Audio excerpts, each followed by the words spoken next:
すぐできるようになるということですね。ありがとうございます。よくいらっしゃいました。メッセージ。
Good morning, ladies and gentlemen. Welcome to the second day of our 30th anniversary ceremony.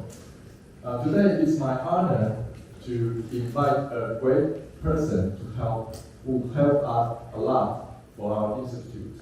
Ladies and gentlemen, the Nobel Prize laureate and also the former president of Sinica, Dr. Yuan-Tseh.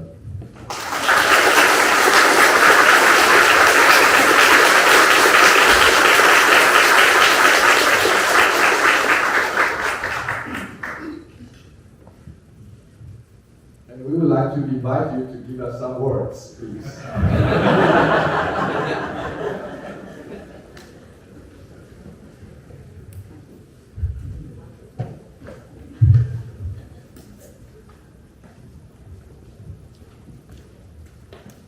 Good morning. 皆様おはようございます。Ladies and gentlemen, it is my great pleasure to be here.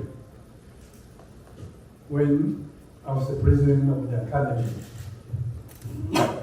we established many institutes. At the time, I knew if a new institute is going to be successful, we have to have a good leader. A good leader with good vision. And also, in order to attract a lot of scientists to join us, then we have to be able to convince them if you come here, you can still compete with the rest of the world. In other words, we not only have to have a good leader, we have enough fund, the facility, so that people join us will be able to compete with the rest of the world. The Institute of Astronomy and Astrophysics really satisfy all these conditions and they stand well during the last 30 years. So I want to express my congratulations and satisfactions as a former president of the academy. I remember when I was at Berkeley, I decided to come back to Taiwan to assume the position of the president of Academia Sinica. At the time, I remember I was in my office, a group of astronomers who intend to establish the Institute of Astronomy and Astrophysics came to my office, led by Shi-Sha-Sen, I think 4 among the group came. They told me they want to start with the high standard, and the project will be the collaboration with Harvard Smithsonian, and build up program. Years go on or something. 7. Yeah. And I only remember Harvard is going to build 6 telescopes. And because of the interferometry, 6 will provide 6 times 6 minus 1, 30 pairs. And our institute is going to build 2. And 2 will add to the 6 will make the total 8. 8 will give you 57 pairs. So from 30 to 57 pairs, almost double the capacity. So in spite of that, we only contribute 2.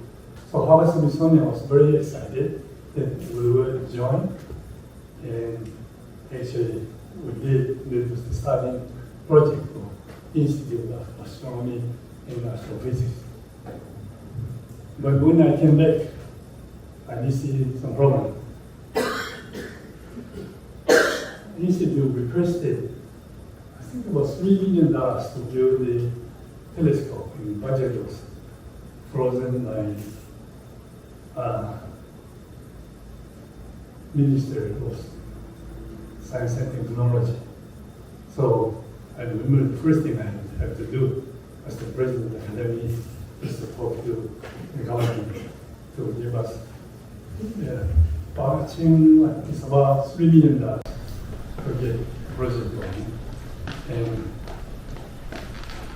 fortunately, I was successful in convincing government to give us $3 million to get started. And with the good leadership, with enough money to build the facility, then many people enjoy the institute. And this is one of the success stories of the Academia Sinica, and I'm very proud of it. I didn't get to see the telescope in Hawaii until I almost stepped down. And I remember one year I went to Hawaii and into Mauna Loa to see the telescope. 2004. What? 2004. 2004, yes. 2004 is after I took the job for 10 years almost. Come to my turn. And at the time, I was healthy. I have a lot of confidence in my physical condition. They told me, don't run around too fast. They have a thing. I didn't heed to their suggestion. I walked very fast and around. And within 50 minutes, I got really a big headache. And I know the thing there has to be taken seriously. I remember also visiting a Japanese big telescope. The name is called Subaru. I think it's called Subaru. And talked to some of the scientists. And they told me once they are doing the night shift and battery running low, signal become weakened, and the team rush up, try to rescue him, and he said he didn't have any problem, just battery monitoring his body condition, battery is running low, so it's not a problem. And one of the problems he told me in Subaru was that when Mr. Omi, I think many Japanese friends should know Mr. Omi, he was a former Minister of Science, Technology, and also a former Minister of Economic Affairs. He was a very good friend of mine. He took his grandson to Hawaii, tried to use Subaru to see stars. But when he came in, all what he saw is the oscilloscope and signal jumping around, and his grandson is always a star. When the telescope is in, and the scientists showing to the oscilloscope, and those are the signals coming from the star. And Omi-san was very disappointed.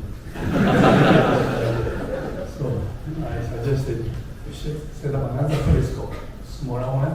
This is the gun showing the oscilloscope, and those are the signals coming from the star far away.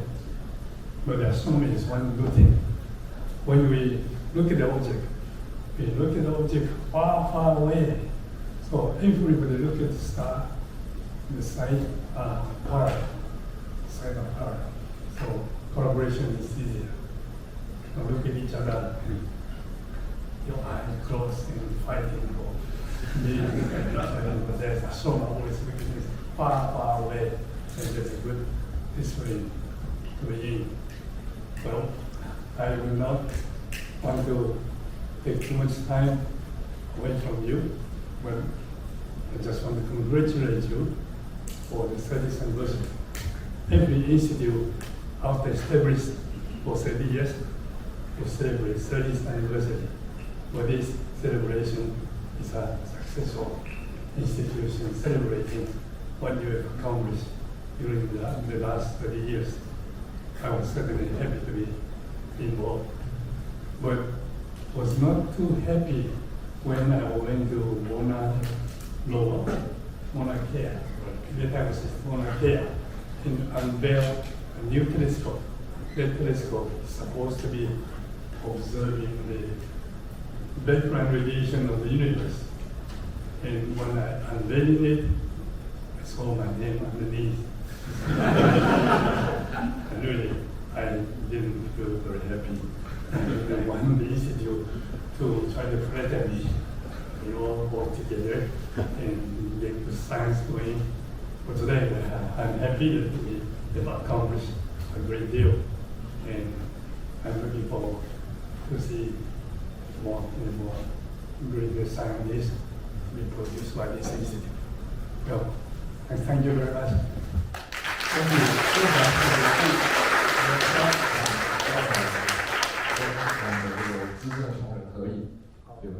Okay, so we would like to honor the staff served our institute for more than 25 years. So we'll call your name and please come up to the stage. This is the great honor to take a photo with the Nobel Prize. This is the prize. Okay, so Dr. Yi-Jehng Kuan now is our program director. And also Dr. Yuan-Tseh now is our senior research engineer. And also Fred Chen Mengbo now is our IT staff. And Mr. Zhang Guangming is our communication staff in front office.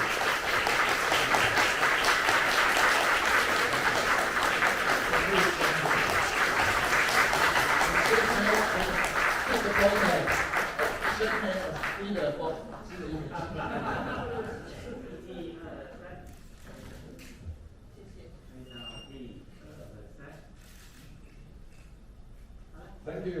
Thank you. Thank you. Thank you. Next one. Next one. Our game for our senior people is photo with And now, Yi-Jehng now is our associate research fellow. Chen Mingtang now is our research fellow and deputy director for Hawaii.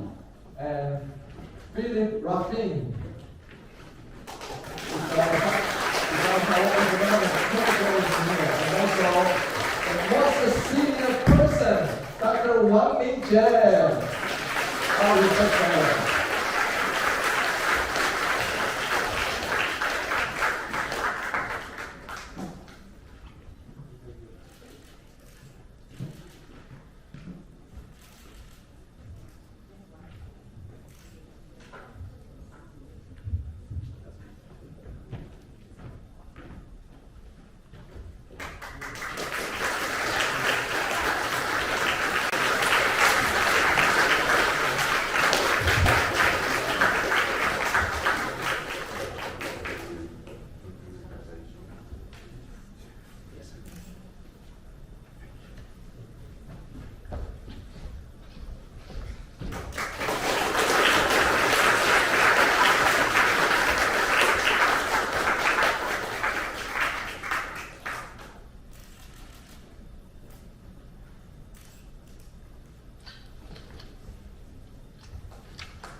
So this is a truly a once in your lifetime prize. So Yi-Jehng Liang, thank you, President Lee.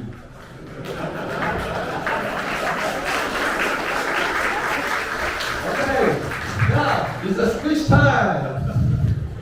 Let's welcome the most senior staff.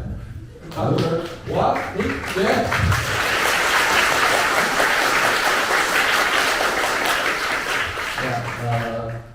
President Lee and Director Pan and our former directors, distinguished guests from our collaborators and our colleagues. Okay, when he told me I am the most senior staff in IAA, I think how many years I worked for IAA. Yeah, actually Paul already mentioned about the I just graduated and go to the army service, and Taiwan's father, Yuan-Tseh's father, they bring me out of the military and worked for the IAA. That's 1994, just 1 year before after the institute established. Yeah, 29 years is a long time for a life.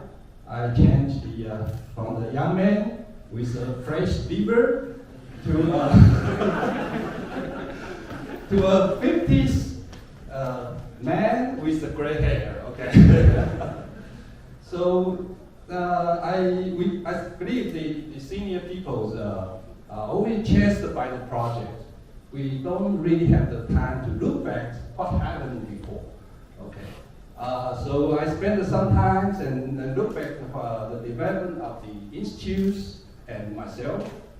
So I try to conclude in a very short core value of our institutes.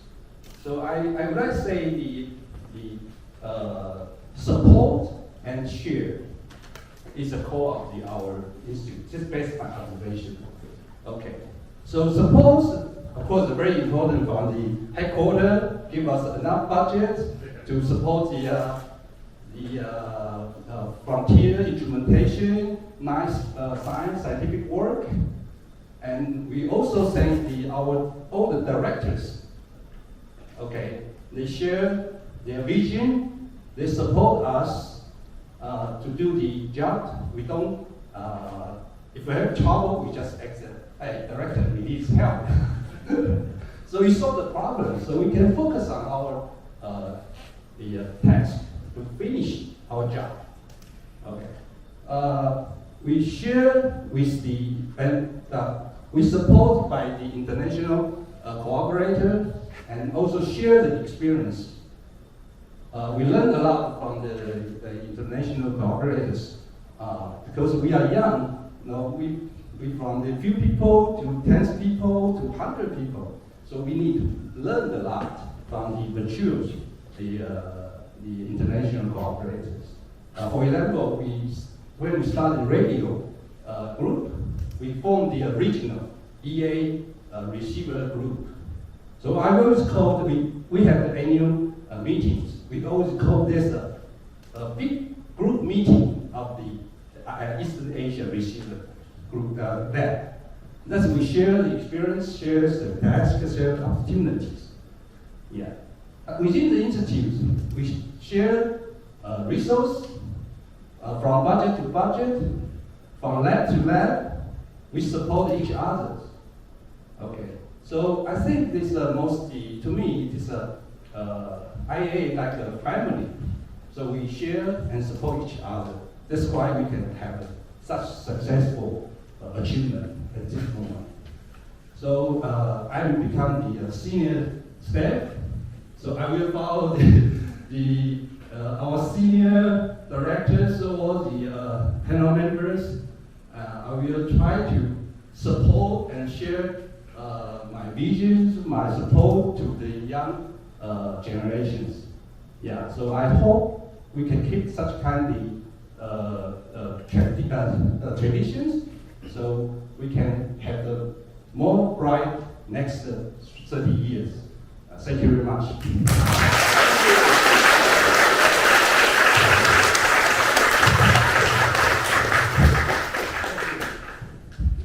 you, and I will always be grateful for those who served more than 25 years. Okay, right now we offer a great opportunity for those who haven't served more than 25 years. We still have the chance to take a photo with President Lee. Yes, that's a group photo time. So please sit forward. Let's take a group photo of the second day together. This is the chance for you to take the photo with the Nobel Prize laureate. So please sit forward between the left aisle and the right aisle. Between these two aisles, sit forward between these two aisles, please.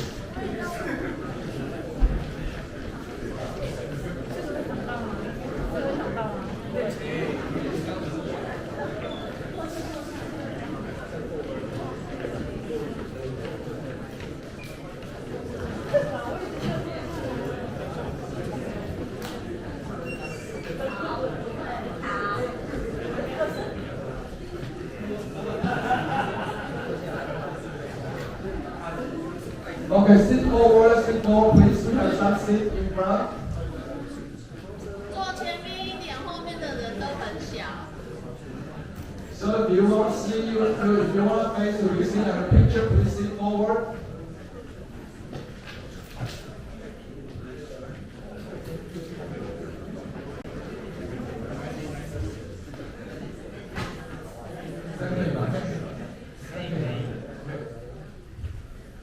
Okay, so right now let's look at the camera one by one.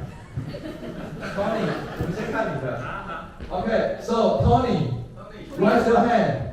Raise your hand. Tony, 举下手. Oh, look, let's look at this camera first. Okay, say cheese. Cheese. One more. Cheese. Final one.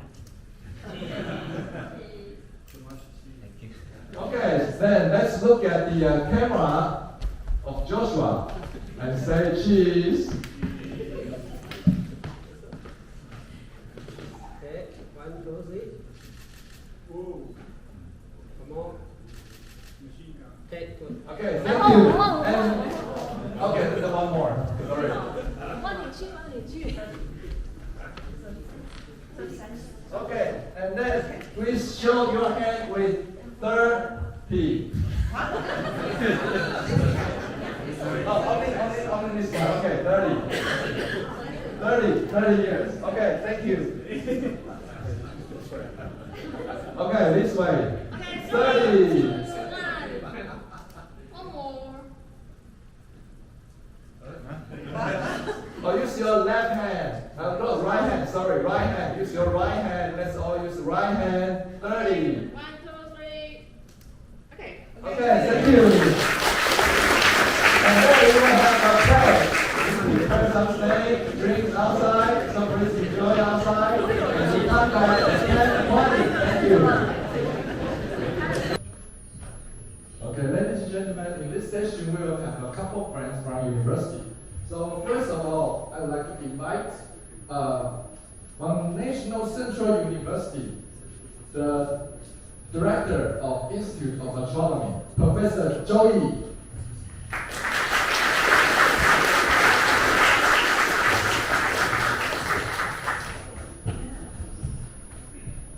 Good morning, everyone.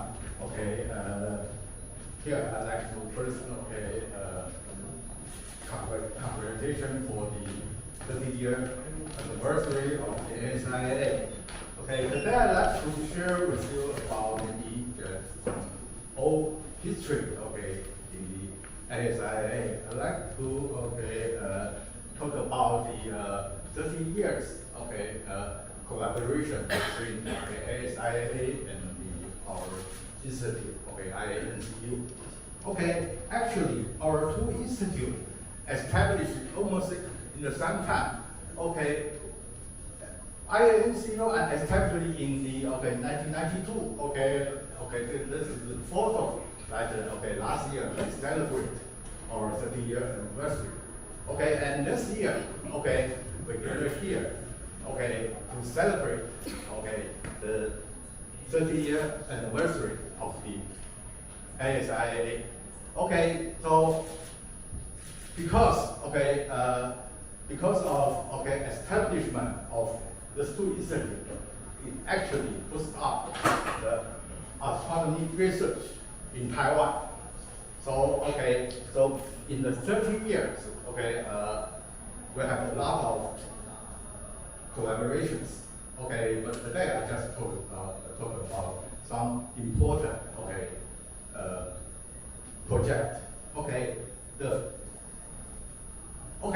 The first project is the house. I think many of you here know house. Maybe the younger generation have heard about only the house 2. But since we have house 2, there must be a house 1. The TAOS, original name is Taiwanese American Population Survey. The project, actually start from the 1997. And in the, between 1999 and 2002, there's a lot of work have to do. For example, site survey, enclosure design, test, and finally, we decide to set up the house in Liang Observatory, which is operated by the IASU. So in the 2002, the first telescope, which named as the House 8, was installed, and start to do the observation. About 3 years later, all 4 telescopes were fully automatically operated at Liang. This project, has been a keep going process until 2017. The TAOS project in, the telescope moved from Liang, and of course, as you know, it upgraded to the TAOS 2, and the new telescope are right now installed in the Mexico. Here is the some old photo I'd like to share with you. This is how we set up the telescope at Liang. And try to move everything to the observatory. If you have ever been to Liang, you know there's no path road allow a vehicle to access the observatory. So everything to move to there, we have to use the cable car. So it's very it's not so easy, and there's very hard work to do the installation and also put everything together. This is happened. It's roughly around 1999. To about 2004. And then the TAOS. We have 4 TAOS. Over here. I don't remember which one is A, but anyway, there's A, B, C, and D. The other one is over here. This is the TAOS telescope. And after more than 10 years operation, the project in, this is how we moved up the instrument. Still, there's no road to the observatory. We have used human power and also the cable car to move out of all the instrument. But right now, even so, the telescope has been moved out of Liang, but the dome, still, very quickly occupied by other projects, because the dome is still usable, including one, project that is ASIAA level coffee, in our observatory, here. So, this is the TAOS project. And then I'd like to introduce to you about the 2-meter telescope, INCU 2-meter telescope, because this is another collaboration. Actually, I should say we receive a lot of help from the ASIAA. But let me give you a short introduction. We intend to set up a 2-meter telescope. Actually, the project is started from the 2006. And then after 4 years, the telescope actually is built and moved to Taiwan. But the problem we met is where we want to put this telescope. The original plan is we just put at Wuling Observatory because this is easy to upgrade.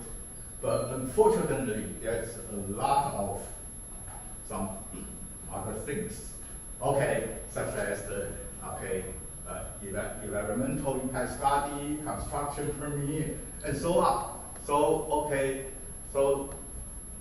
after about more than 10 years, we thought, this is almost impossible for us to set up the telescope at Wuling. So so we talk to the and then we discuss with the Shanghai Observatory because China want to develop a site in Chile, and then we intend collaborating with the Shanghai Observatory. We intend to set up our telescope over here. But unfortunately, we met COVID-19. So the site development, has some problem. They cannot, the China part cannot, the Chinese part cannot continue, working on that. So this is, the other bad thing. But fortunately, actually, I like to thank Jiang Yu for help. To talk to the Mexican collaborator. And then we now can try to set up our telescope in the Mexican National Observatory. Now this is where we want to set up our telescope over here. So if you look at the telescope, look at the rock from here, you can find what's that? This is task 2. So we become neighbor again. And also and maybe if sometime maybe in 2 or 3 years our telescope has been set up over there, maybe they will receive some help from the ASIAA. And also ASIAA is going to help us to to revive our first light instrument, the 4-color imager, because after we build up this instrument, it has been in box for more than 10 years. So, and also there's something we haven't tested yet, for example, the optical system and so on. So, and the this also have to thank Liang, would like to try to revive this instrument for us. And of course, there are a lot of collaboration between ASIAA and INCU in the other projects, SMA, ALMA, and CFHT, and so on. So our collaboration has lasted for since both of our institute established. So and during the time and the ASIAA staff fellows help us to supervising our student. This is student, some of math student, some of the PhD student. Also doing their thesis work under the instruction of ASIAA faculty member. And our institute also provide manpower to the ASIAA, such as currently, two deputy directors are graduate from the NTNU, and also many researcher and many staff also have the NTNU degree. Serve many some of them are just sitting over here. So finally, I'd like to congratulations again for the ASIAA 30th anniversary and our collaboration. Hope you will be continue. Thank you very much.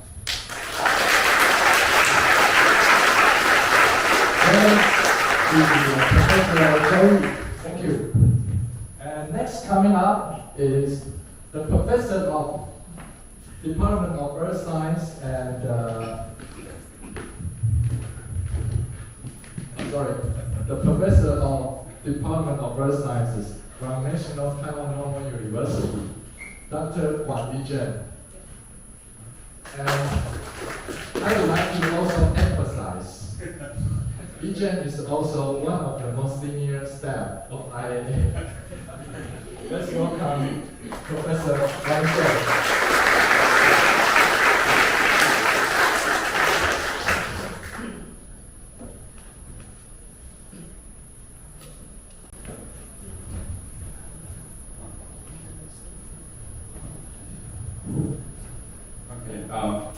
It's a great honor to be here to celebrate the 30 years of ASIAA.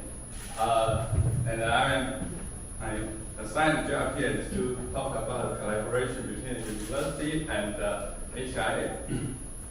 So I went to name a few. We actually, SIDA is the name of our university, supported this, a few of this big observing projects, and also helped operate the things. Like the ARO, that's during Sanko's directorship. He signed this agreement with Arizona, University of Arizona, and so we actually have this access to the spherometer and the SNT, the two telescopes since 2006. And CFHT briefly, actually, we SIDA helped to buying time was on CFHT. That's a Xiangyu and now ALMA. ALMA is the observing facility for the younger generation. And Papa always told me we should encourage this young students to get involved with ALMA. So strongly encourage, really inspired, or forced, or push. But anyway, we actually have this hypothesis. So we have this UK consortium established, that's called University, this is really, University Consortium of ALMA, Taiwan.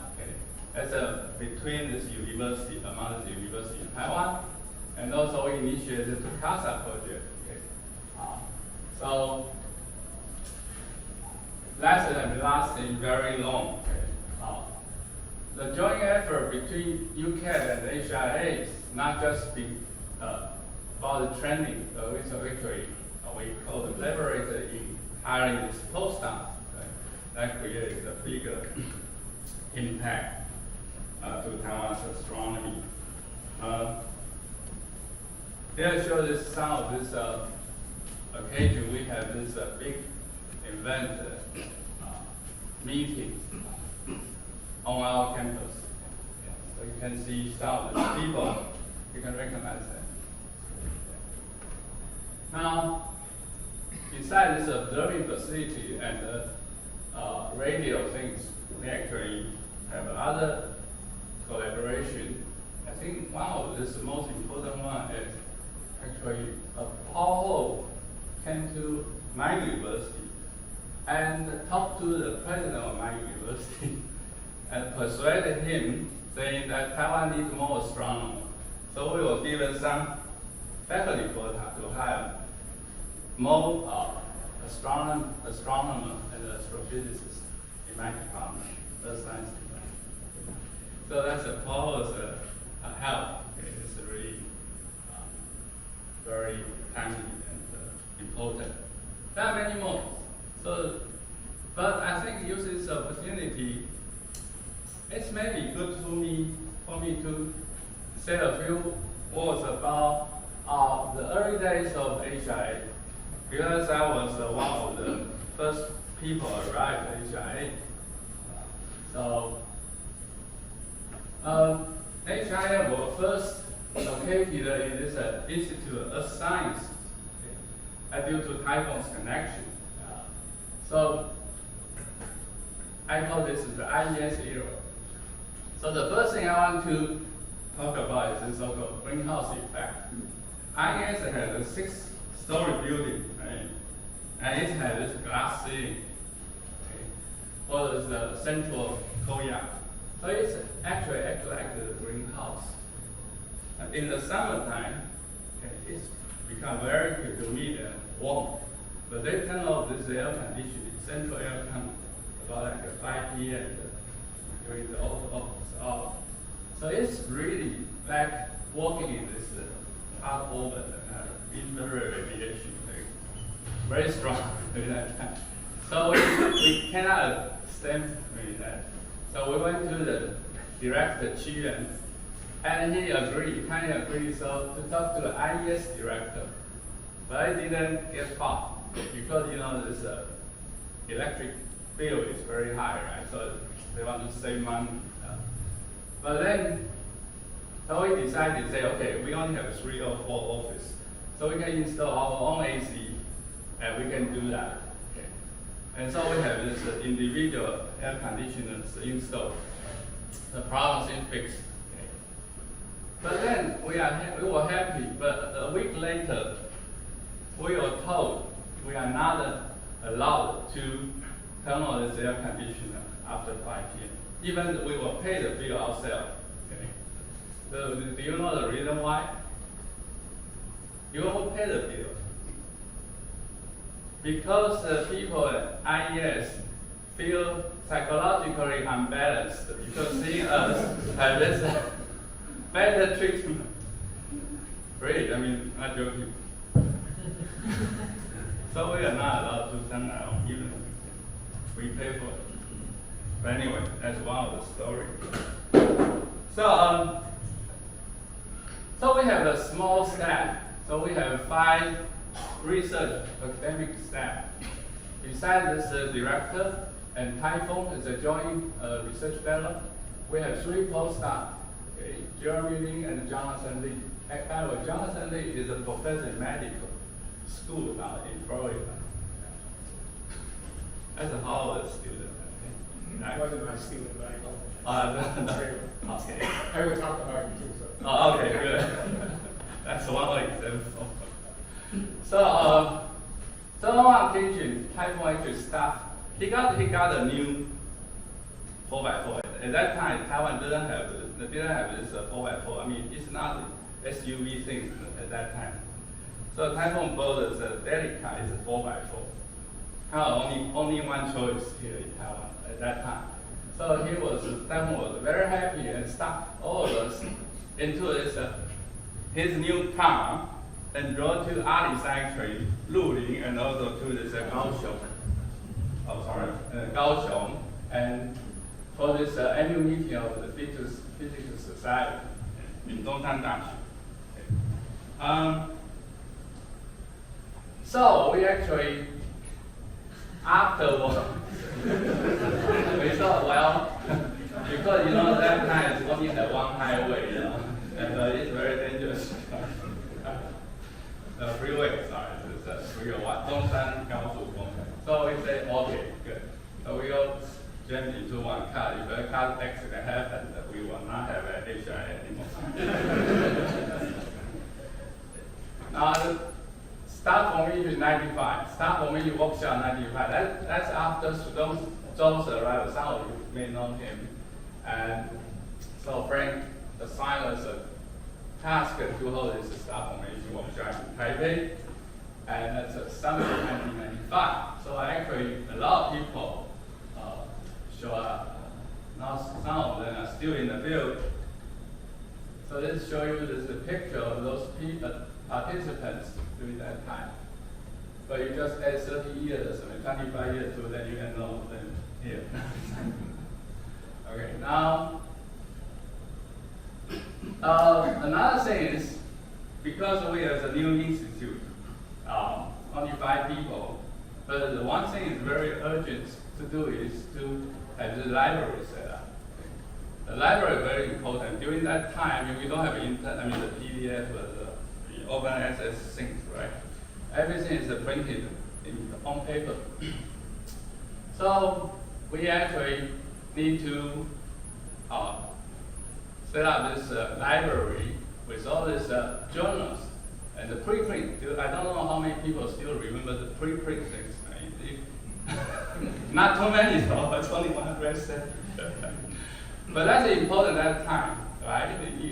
People will understand that just like you don't have ADS today. So we need preprint. So we have to contact all this institute, a lot of things. But we got a lot of help from this librarian in IES, Chen Li Mei. So we managed to have this library growing the function, in a timely fashion. But let me ask you, so how do we get this back issue of this journal such as ASIAA, APG? Because you can buy new things, right? How about this old thing, like 100 years back issue? Anybody? So what we did, okay, so we contacted RS and they donated a lot of this back issue to us. We only need to pay for the shipment. So we got that. And actually it's too many of them. It's keep on coming. That's more than we need. So actually one copy sent to my university, the actual copy and duplicate copy.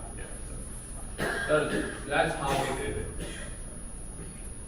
So to be fair, IES have been very nice to us, and we appreciate their kind help, considering. Okay.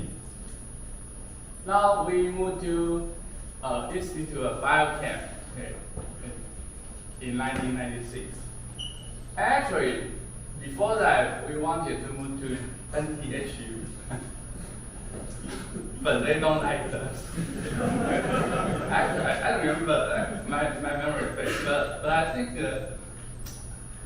St. Junshan was the president or something at that time. But he didn't persuade his colleague to allow us to go. But anyway, so we ended up moving to this 4th floor of IBC, biochemistry, biochemistry building. It's a stand in Nangang. So, do you know why it's 4th floor they give us? You know, anybody? Yeah, the Chinese one. Not Chinese, Taiwan. Because they actually have this whole floor empty. Because they are sensitive to the number 4. So that's why, but we are strong, don't care. So we just took the lowest floor. So anyway, in 1999, we moved again to Taida. The long story. And that's actually the year we had the big earthquake. That's why I remember the year. because we examined that building actually had a lot of gravity. Okay, then another thing is about this dedicated T1 line. Now it's T3, eventually become T3. Because that time, Taiwan is pretty far left behind, I mean, those internet things at that time. I remember my university actually shut down this computer center during this summer break and the winter break. So at that time. But anyway, TaiNet is the internet network from the Ministry of Education. It was too slow, really slow. Slow, I mean, even with the BIMA data, okay? BIMA's, we cannot download that in 8 hours. That's the limit set by this NCSA. NCSA is the National Center for Supercomputing Application. This is a big supercomputer center. So they say you cannot download that over 8 hours. But we couldn't finish one data set in 8 hours. So we actually have T1 line set up. So apparently going through the Chicago node, okay, then going down to this NCSA node. But then, so we got the faster speed, like a freeway, we got a new freeway. So something unexpected happened. Okay. See, okay, well, maybe I shouldn't say see. But you know, after that, I mean, open up the T1 lines. Then one day we found out the speed is dramatically slower than it should be. And then it lasted for a week. Okay, then eventually we found out this internet things, you know, they found the shortest, fastest way automatically. So for one time, all Taiwan's traffic to the US are going through ASIAA. Really? We have 2 internet cards in our computer. Supposedly we should just use one, but then eventually we have 2 to separate that. So people cannot get through, I mean, routing from our institute. Another thing is when we are in the IPC, another time, we found out that it becomes slow again. And that's because somebody, a person so smart, that could hack our cable, you know, the internet cable, actually share with us. So, but he probably doing something big, so it's actually slowed down our internet as well. But anyway, we found this out eventually. So this is showing you the picture of BIMA. I show that because I saw an email just recently say we don't have a BIMA image, picture, photos. Actually, I took the picture of a real photos yesterday. Yeah. That's a 97, March 28. You know what that day? That's the time when the Hellbox coming. This is for Hellbox observing. I went to BIMA at the time. The Hellbox is the greatest coming 20th century. Okay, now we need to talk about a little bit about the BIMA fellow and BIMA video things. Okay? Because we were small and no one really want to come to Taiwan to visit at that time. So only like 5 or 10 of us see each other. I remember one time Jonathan Lee said, what the Yuan-Tseh talk about the total sentient,这个 keep on talking, keep on talking. So we need to how to say, get up today about this research progress. So we figure out a way. Okay, we have this BIMA connection because Frank and Frank. Okay, so we actually asked 3 universities, that's Berkeley, Illinois, and Maryland, okay, to allow us to tap in the global code. So they agreed and they check with this, their speaker first. If they say okay, then we take that. And helping by our BIMA fellows. BIMA fellows is the students sent to the PhD program, sent to overseas to these 3 universities from this BIMA money. Taiwan's BIMA money. that okay, I think Shanny is one, Guo Zhaoli. But people held this is Shanny and Qin Bei and Yan, I think, when they were studying there. So we got this BIMA tape back, I mean, very fast. Okay, so that's how we can keep up to date with current research. Yeah, that's a difficult time for us. I mean, so we watch that every week. Finally, this another thing I have to say. I noticed when we went to the IBC, and sometimes when I came into the building, I found the front office really quiet, very silent. So eventually I realized why is that. I think anybody can guess. No, it's because the director was Fred. So when Fred came in, everybody kills.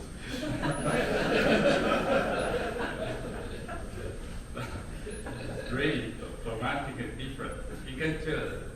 You can say, okay, director is in today. Yeah. Okay. Some final words. So at the farewell party of Qi, and Qi actually talks to everybody. Okay, we have 3 tables. Okay, and it's called 打通关. Okay, 拿那个酒跟to toast to everyone. So you have. So we have so many people and then 3 tables, okay, that time. But it's still a lot of people, right? That's about 36 people. Yeah. So you drink 36 glasses. Right? That's cheap. But now, I mean, I don't think we can do this now. Oh yeah, now we have 200 people. Okay. So even maybe just very good. Yeah, we can try that. Okay, thank you.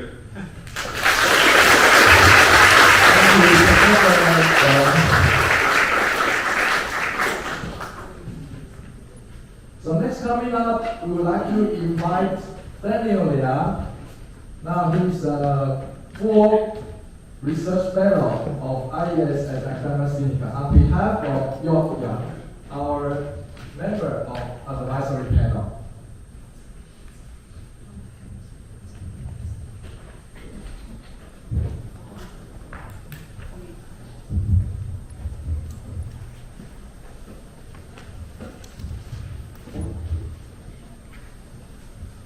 Okay, so it's good to be here, and let me see. I'm here to speak for Yang, who been a long friend, I believe, of ASIAA. So I'm not going to talk about this because last night I sent this PowerPoint to Willie Venetian, then he responded and got surprised why I had this presentation. This is what I got from Yang. And then Yang replied, say, good luck. And Willie replied and said, good, thanks. So anyway, so today I'm going to talk about this, just from the history I know of Yang between this. Sorry. I'm not going to talk about this science, don't worry. Yeah. So I read this history. Actually, he spent 1 year, 1993, from 1993 to 1994. So the year when this ASIAA was established. So I don't know whether it's a coincidence, and I don't know whether Yang was part of this establishment of ASIAA. But what I know is that he had been a long friend of Fred. I forgot to mention myself. I was here like more than 2 decades ago. I think I was the second student of Fred. That time, we were in this IBC, this main campus of Sinica. Yeah, and now I'm in this IES. Sorry, the abbreviation is not here. It's IES. That for instance just mentioned that the IES was not so friendly to ASIAA. I would say that a few years ago. When I say they have been treated very nicely, right? But is that No, just one. Anyway, yeah. So now a few years ago we took this remarkably remodeling of the whole building, and now the building has been greener than before, so it's cool all day. So, so come to visit us. You'll be treated well. Yeah. Let me see. Apart from that, what I know is that I believe Yuan was also a panel member before my time, and then after my time, actually I was in SIA from like 98 to like 2002, and I think after my time here, because I don't know whether the earlier time, because there were fewer this planetary scientists or fewer Chinese astronomers. So Yuan was part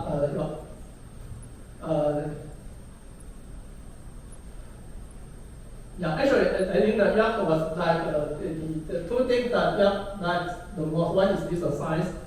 Again, I'm not going to talk about this. The other one is about the politics. So he likes to talk about the politics, about during this lunch and dinner tables. And so I heard a lot from him when I was with him as a student with him. And the reason why I end up working with him is that around like this 2002 or 2005, I don't remember. I think one day I mentioned to Fred that I want to do something else because at that time I didn't know didn't know what to do, and so I spoke to Fred, and he suggested me that I can work with Yuan.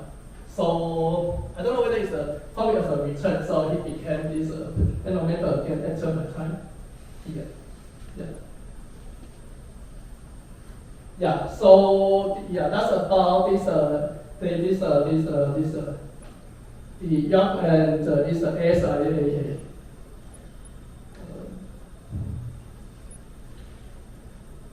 So there's one video I want to show that from time to time I heard that I'm quite proud of being at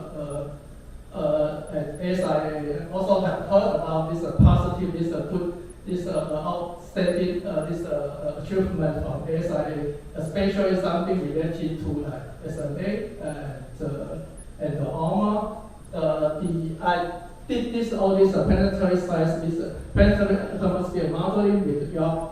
At the time, this institute did not do much about planetary science, but I learned just from this workshop that we had last week in the main campus, the joint workshop between IES and the LC Japan, and quite a people from this institute attending this workshop, and I learned that there are quite a few people doing planetary science from this institute.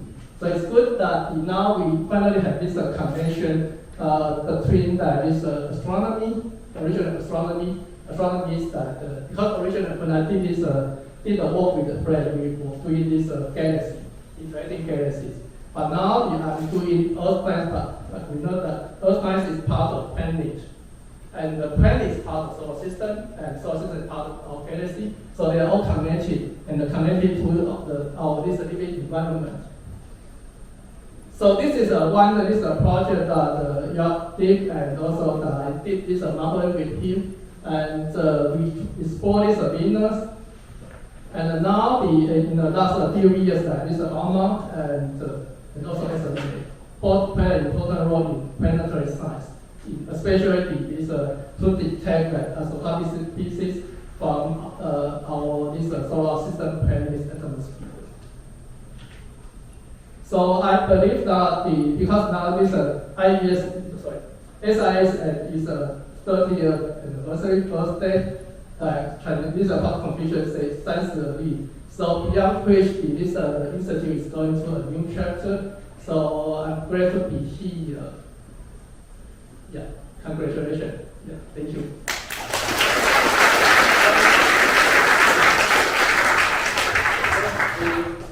Thanks to Daniel. Yeah, and coming up, we would like to invite from University of Toronto, one of our member of advisory panel, Dr. Howard Yi.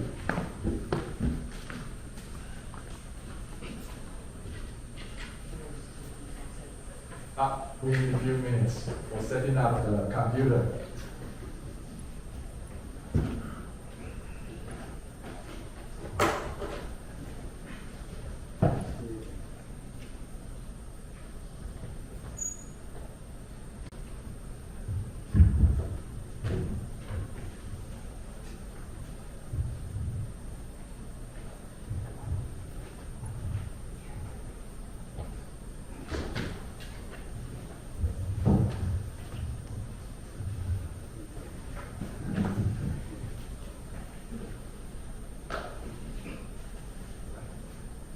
Okay, ladies and gentlemen, how are you?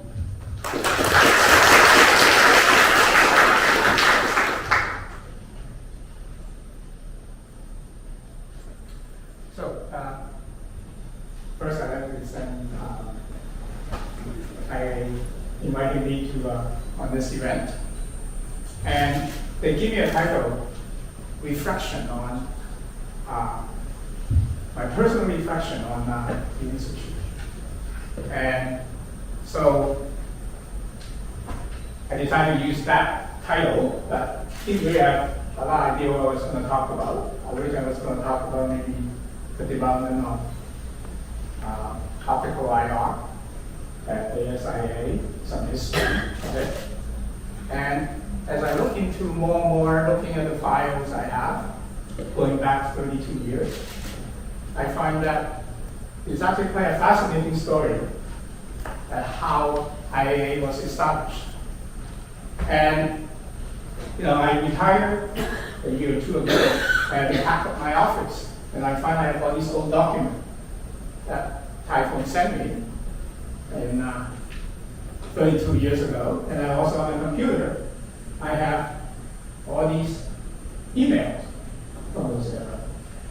And as I spent the last 2 weeks going through all these things, I got really fascinated and actually what happened, not 30 years ago, but 32 years ago, when this place, when a number of people were here, Typhoon, Paul, Fred, Frank, and Yuan-Tseh, and me just tagging along, trying to establish the IAA, or communities, academic center type of establish the IAA.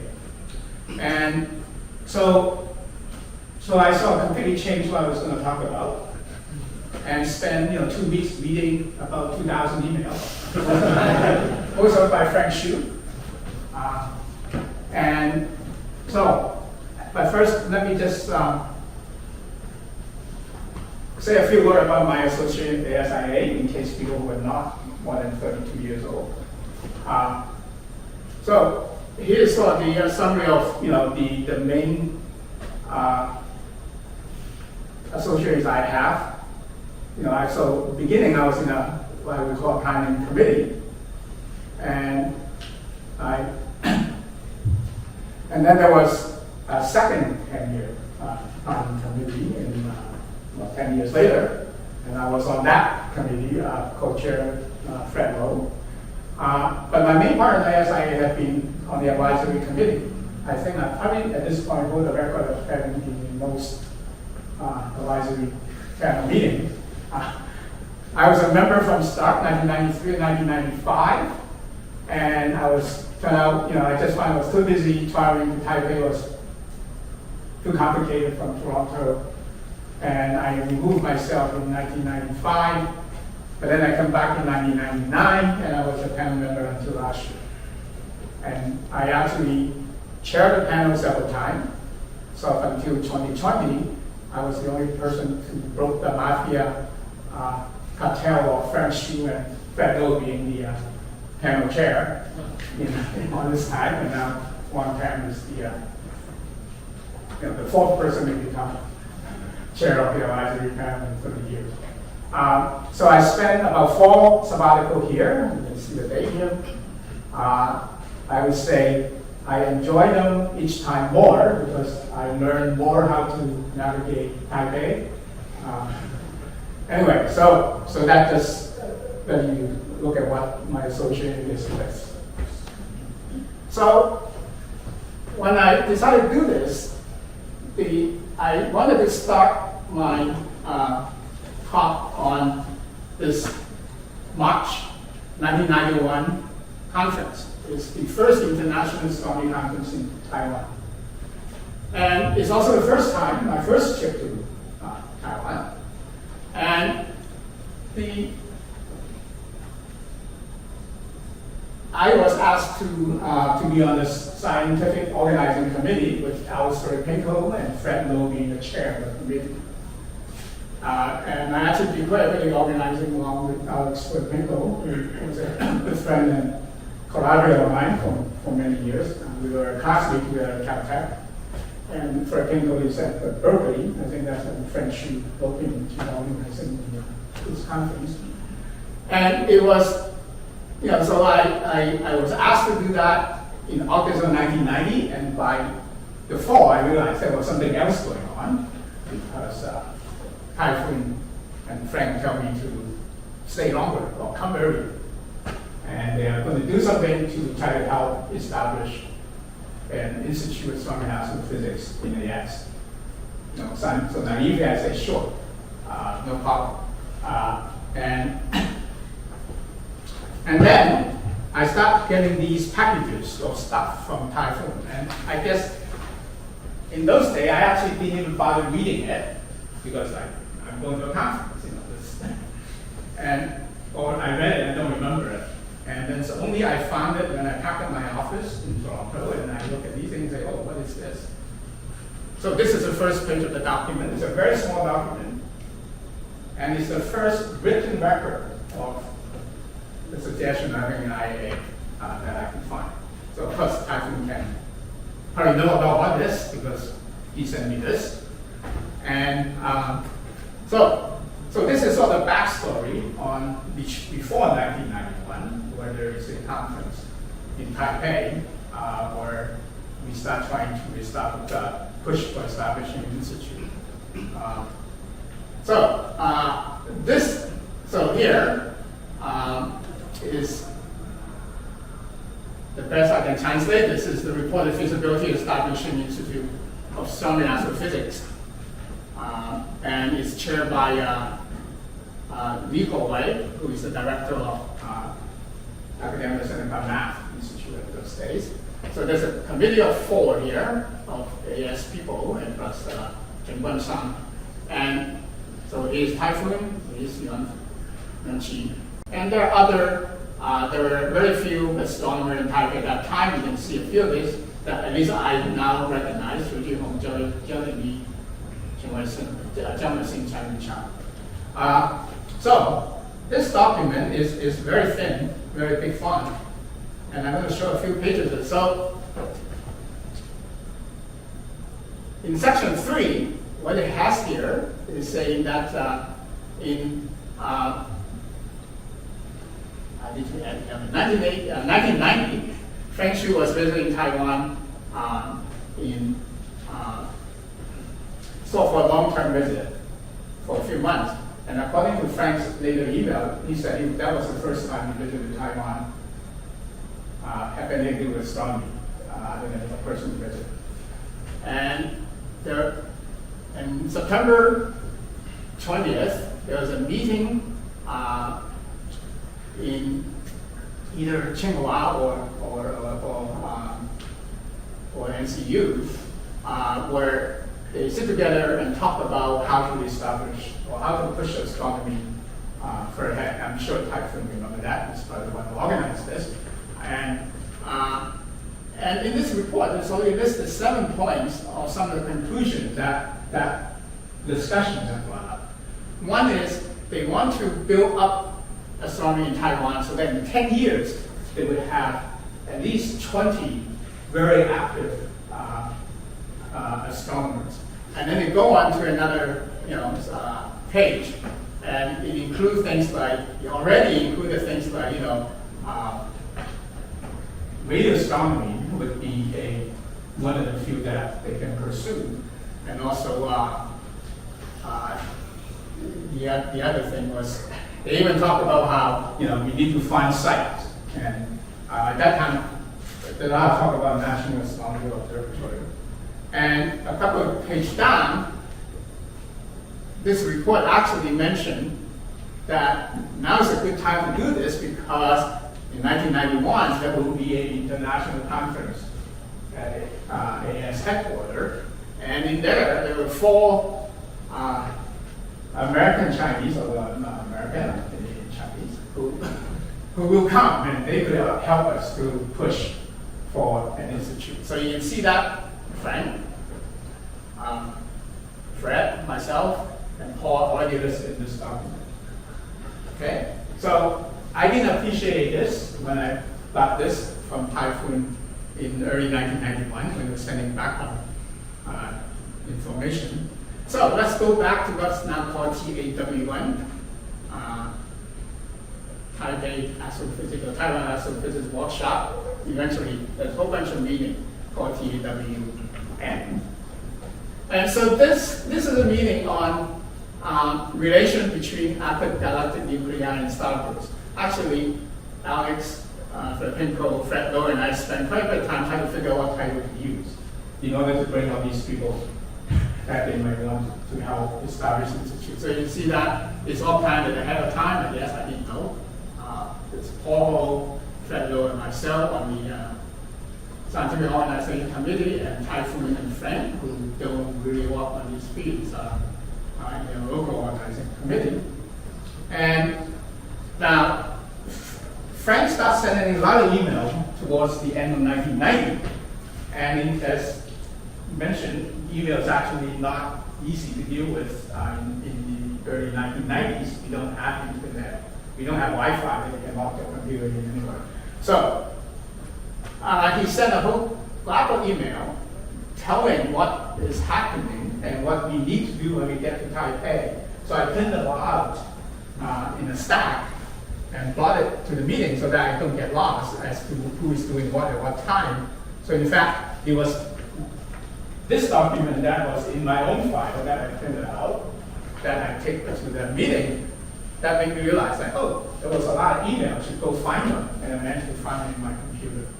And so that's why I said between 1990 and 1993, there's the order of 2,000 emails in my file about organizing this.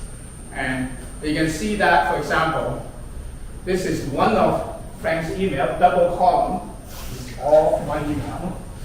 And he writes very long email, and he keeps such detailed record of everything.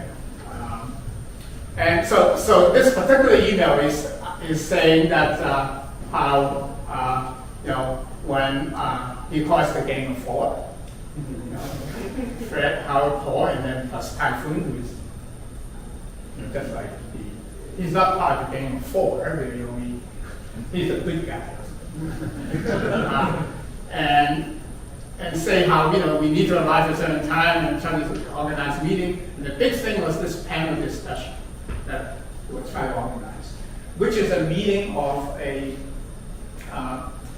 in AS, or trying to get a meeting in AS with the president at that time, Wu, and also some senior people like presidents of universities, and with the astronomer trying to present the case why astronomy should go, have a very rapid increase in bringing up astronomy and having an institute to that. And Frank even had a tentative agenda for the meeting. And this meeting will occur at the end of the conference. Okay, so, and then I find the minute of that meeting that was also sent to me. Did I get it right? Yep, sent to me by and here's the head page. So here's the meeting, and it's called Feasibility Study Group, which is that same group of people who wrote the other report that I showed you, who were there. And in attendance was Frank Chou, Yuan-Tseh, Fred Lowe, Paul, myself, a bunch of, well, there are a few astronomers in Taiwan at that time, they were here, plus the president of Central, president of Tsinghua, the little brother. I don't find Typhoon's name there. Did they just list your name, or you didn't go to that meeting?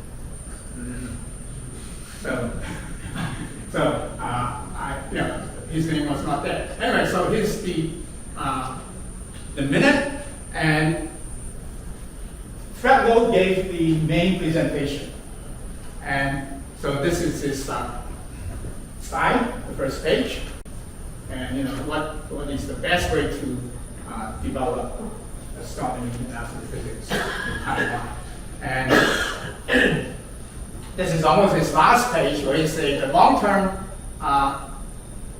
goal is that they should get into optical instrumentation. At least my Chinese may not be translating scientific term correctly, so okay.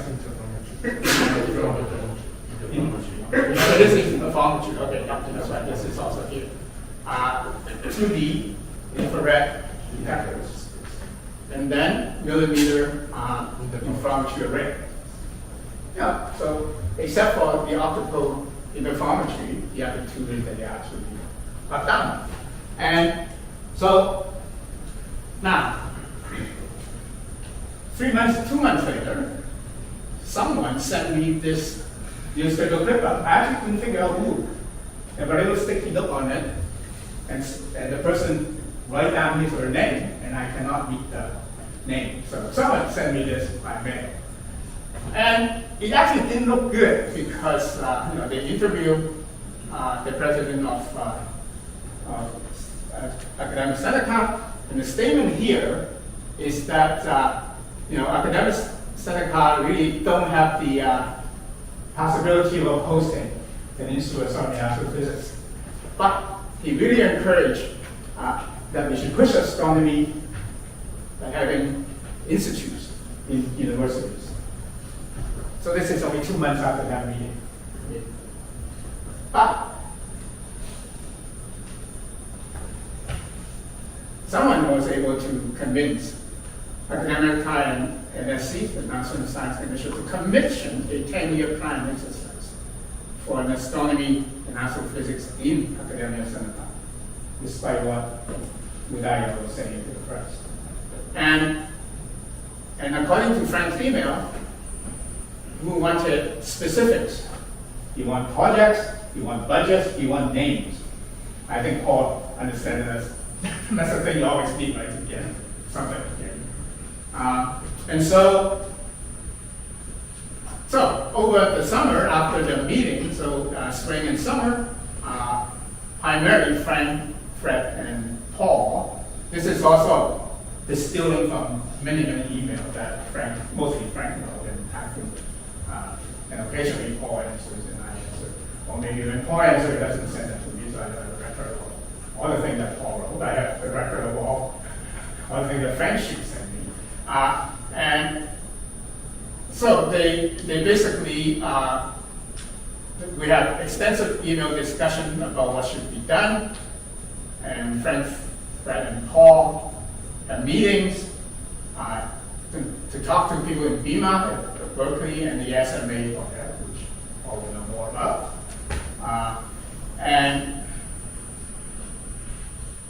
And then Frank tried to get people to get together and talk about this if they're going to a certain meeting of America. We didn't organize any certain meetings. So people going to WAS, we say, anybody going to be in WAS, which I believe was Seattle that year in the summer. We should get together and talk, and there was some meeting in Santa Cruz. And Frank also started adding a couple of servers at Lin and Montana, which you all know associated with ASIAA for many years. And I was asked to form a subcommittee looking to optical IR. And so slowly we formed a 10-year planning committee over the summer of 1991, adding more people to it. And so, for example, I organized a meeting, actually a physical meeting of the optical IR people in the wonderful place of the airport hotel in San Francisco. And in there is Yu Hua and Sun Hua, two people that become very prominent in ASIAA history, were added to it. So you can see how this add up. And by November, there's actually a document called the 10-year plan to develop astronomy. And it's not a very big document. It's about 28 pages in English, 7 pages in Chinese. But in it actually contains levels of intent already that Frank, Fred, and Paul as well are together. So it's actually in that document, which is with BIMA, with SMA, and also with Caltech JPL about optical interferometer that they may build with my shop with JPL.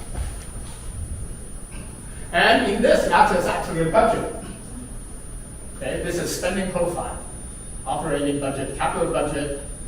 I translate the NTD to US dollar. I think it's the correct translation, and not missing from zero and in the next 0. And it's actually not that far off in the sense that the total spending over this period of 10 years. And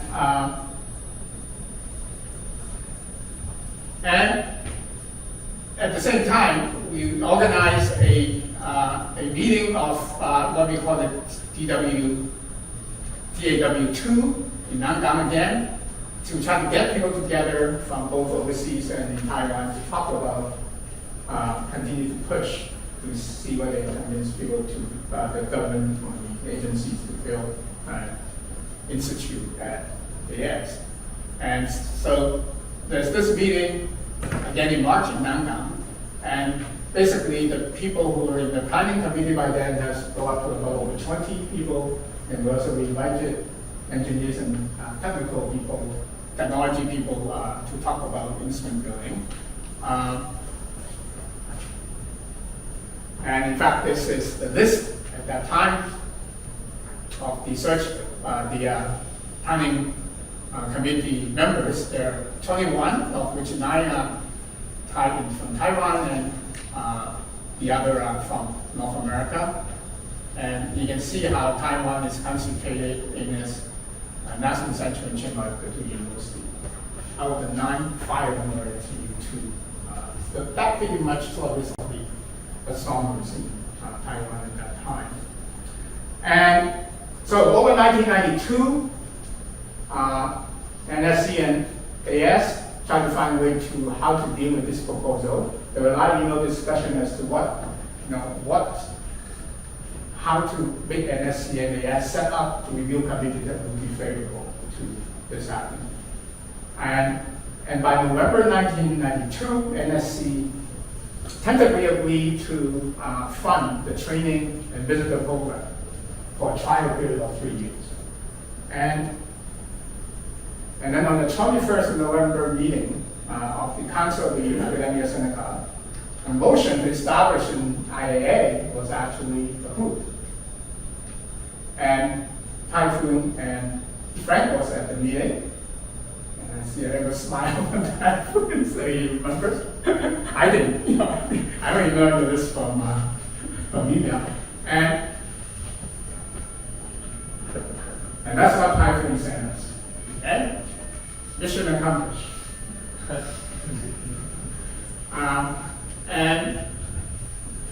And then later on, Frank, a day or two later, sent this enormously long email describing play by play what happened in that council meeting.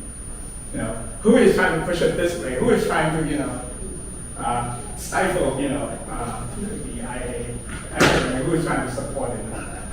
And it was a very interesting meeting, a very long email.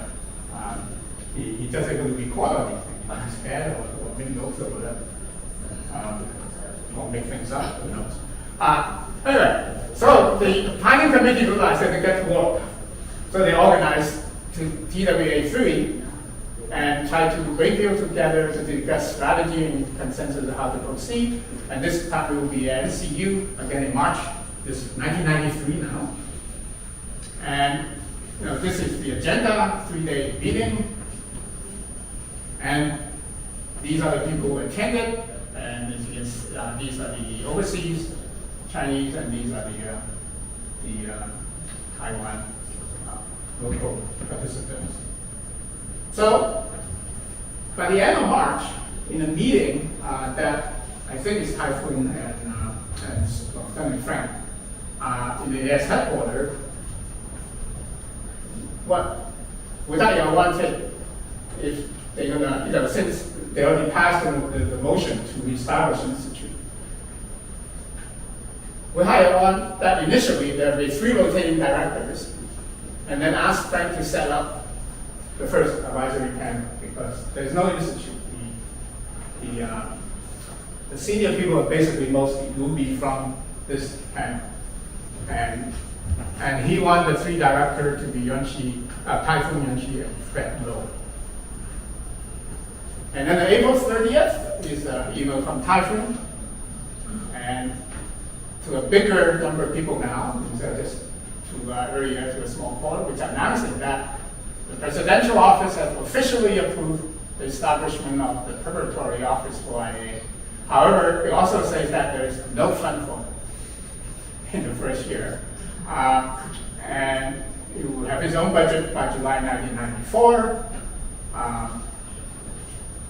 And I wrote back to Typhoon, just to Typhoon, and I told him that on a personal note, let me congratulate you for having the IA, almost a reality.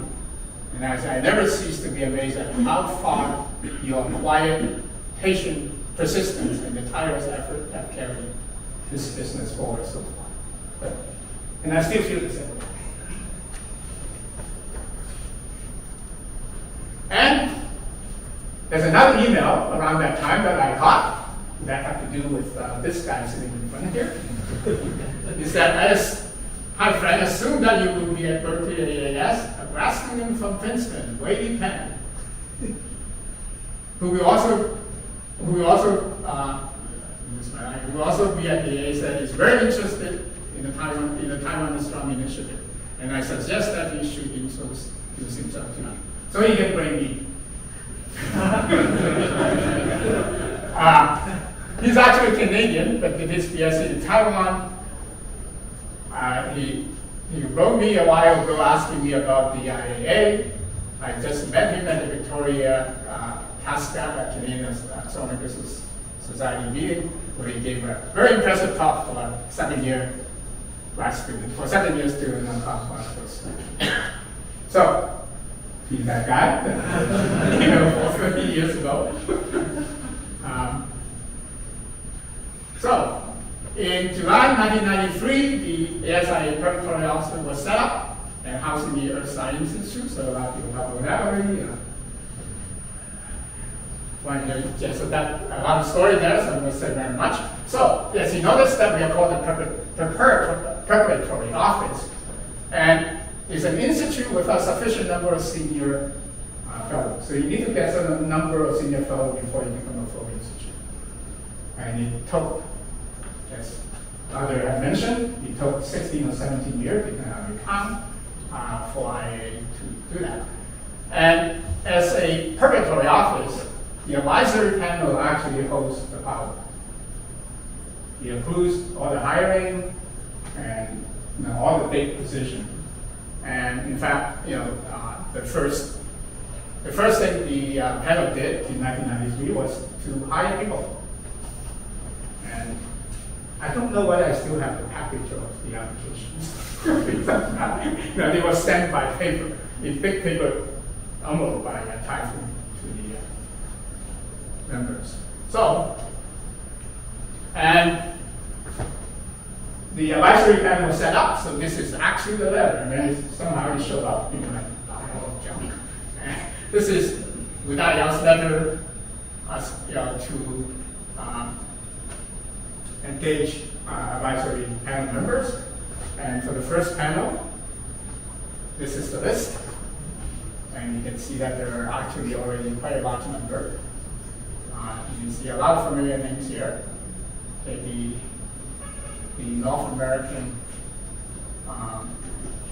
Chinese are also listed on this side, and on this side, people from Taiwan. So, this is actually some picture from the IES office. Yes, who they are. I think most people probably know who this is. And probably this guy, this one, a little bit more difficult to get back. But think of a different hairstyle.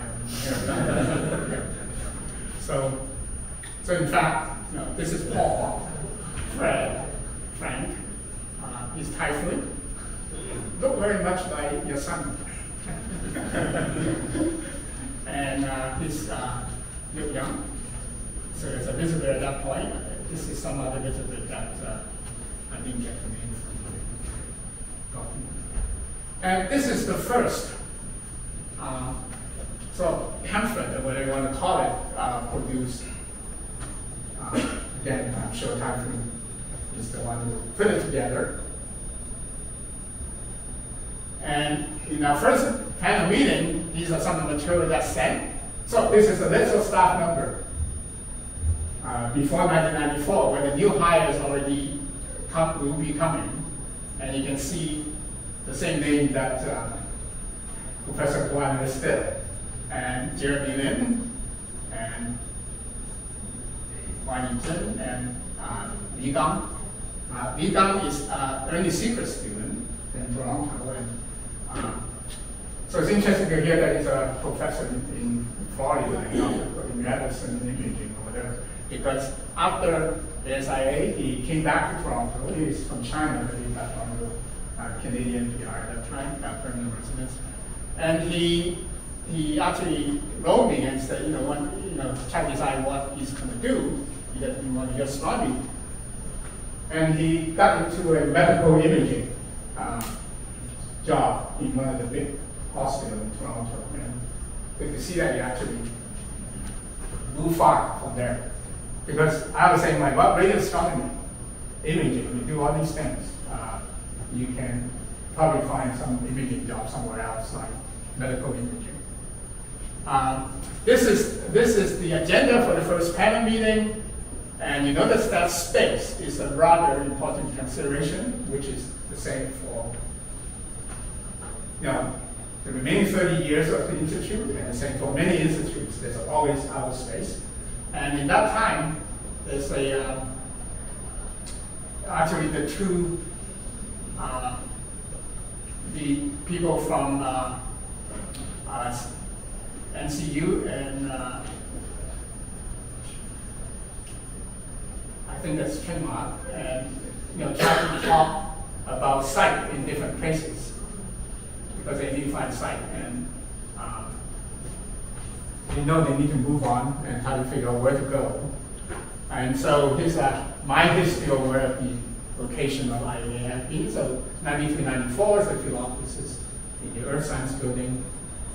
And then this is again something that was sent by Typhoon for the first panel meeting. This is Typhoon's rendition of how to do the office in the biochemistry. Quite a bit more simple than the floor plans for this building a few years later. And so in 1995 to 2000, actually we have a different date. It's actually 2001, according to my record. This is where IA was in the floors in the Institute of Biochemistry. And he actually listed that is about 360 panes. So for all those who are trying to find an apartment in Taipei, this is about the order of what 20 single bedroom apartment size in Taipei. And so when I took my first sabbatical at here in 2021, that's actually where I was until in the middle of it, we actually moved. I was taking my sabbatical to the central condensed matter building in Taidao. And the 2 floor, I believe, it used 2 floor of this building. Very quickly outgrown it. And in 2020, at least according to the document that I have, is the serious planning going on to try to get the new building. The document I had with me was drawings and things like that with the estimate budget of 25 million euros. How much is it in the end? Oh, I think about 40. So, I commiserate with people who try to build these kind of buildings. So in Toronto, we try to have a new building for the astronomy department in Yi-Jehng Institute and all that. And he has gone through 4 directors already, so 4 chairs, starting from Peter Martin, the chair before me, and then me, and then, so it's almost 20 years, and we haven't got anywhere. And the cost has gone from 100 million to probably now 150 million. So,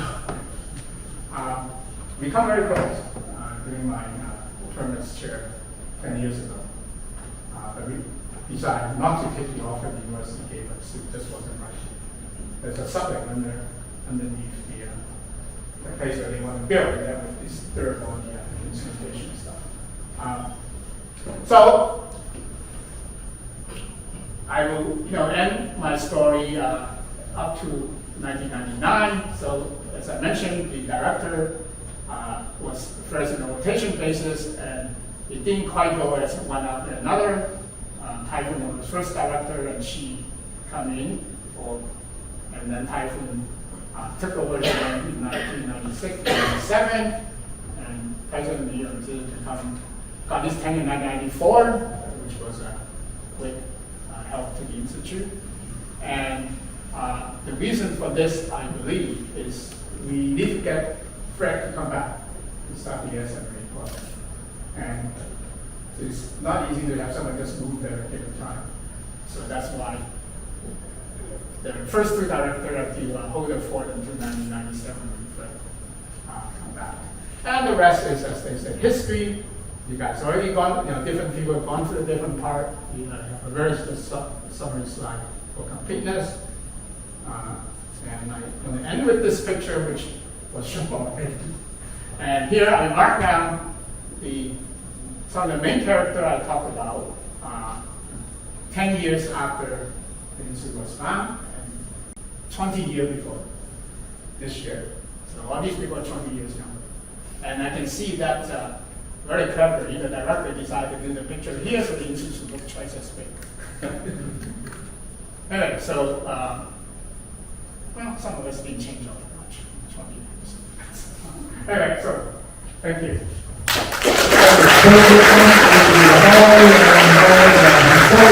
Thank you. Can we have those documents back? Because in IAA, we don't have those kind of documents. Yeah, I'm happy to produce this document, but not the email. Thank you. Thank you. So I would like to actually invite Director Kuan to give us some close remarks, please.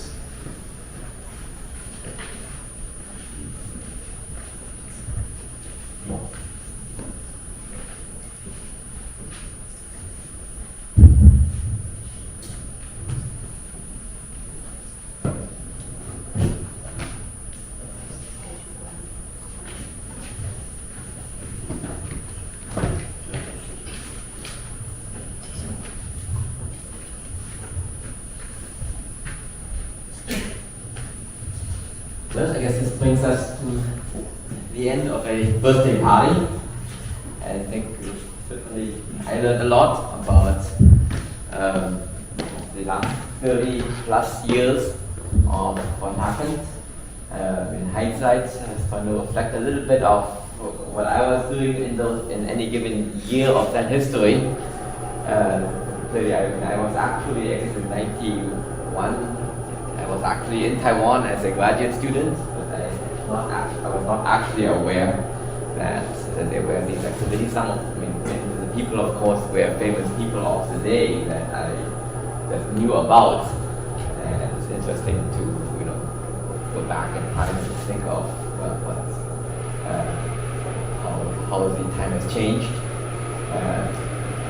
Thanks to Howard, since I've seen, of course, on the Toronto side, this building exercise, also for pretty much since I got there 25 years ago, that was this building discussion. That is still a discussion, unbelievably enough. So things happen very rapidly. I mean, some of you may think this took a long time for buildings to get built, but compared to other places, it is impressively fast and efficient.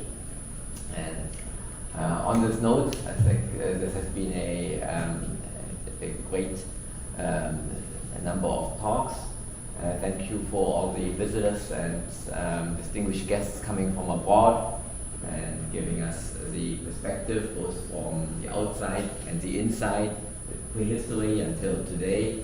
And I think on this note, we look forward to another 30 years or longer of this institute going forward, which is one of the nice, looking at Howard's presentation of how hard it is to get things going. That's, it has to be hard, because anything which gets started goes on forever. So there's only a limited number of things that you can ever start unless you keep growing, and Taiwan's population is shrinking. So this is probably unlikely to have many more things growing into the future.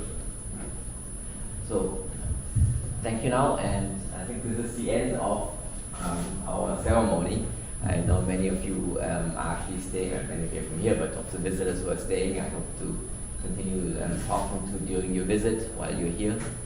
And I believe we have next week Paul's conference, celebrating Paul, both career and his period as director, who's had a profound input on where we are today. Thank you all. Thank you. Thank you. Thank you.